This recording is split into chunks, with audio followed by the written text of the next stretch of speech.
मी गुजराती आहे, माझे मित्र बसतात आम्ही, तेव्हा मला सांगतात ते, अरे महेंद्र तू काय करतोयस, बघ ना आपण किती ताकदीने सगळे गुजराती माणसं असू द्या, उत्तर भारतीय असू द्या, बीजेपीच्या पाठीमागे ठामपणे उभे आहेत. मराठी माणूस बीजेपी मध्ये पण जातो, मराठी माणूस राष्ट्रवादी पण जाणार, मराठी माणूस एकनाथ शिंदे बरोबर जाणार, मराठी माणूस तुमच्या बरोबर पण येणार, त्यांचे मतं डिवाइड होत आहेत.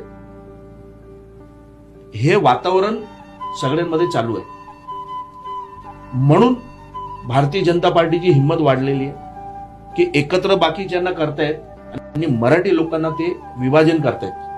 पण आता मराठी माणसांना मीही एक विनंती करणार आहे तुमच्या माध्यमातून की जर तुम्ही यावेळी एकत्र नाही आलात ना, तर मी तुम्हाला लिहून देतोय की वरती जे गुजराती बसलेत ना 2, मला त्यांचा पूर्ण अनुभव आहे गुजरात पासून. खूप जिद्दी आहेत दोन. 2 कोण? नरेंद्र मोदी साहेब आणि अमित शहा. त्याचं नाव घ्यायला काय घाबरत नाही मी, आणि मी खरं बोलतोय ना.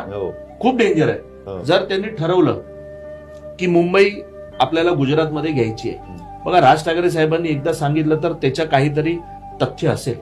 साहेबांनी सांगितलं की मुंबई महाराष्ट्रापासून दूर करण्याचं काम चालू आहे, तर साहेबांनी काहीतरी डीप विचार केला असेल तरच साहेब बोलतात, नाही तर साहेब बोलत नाही. तर मी ना क्लिअर कट सांगतो, जर मराठी माणूस गाफील राहिला ना तर 100% आज नाही तर उद्या हळूहळू हे स्वतःची ताकद वाढवत आहे.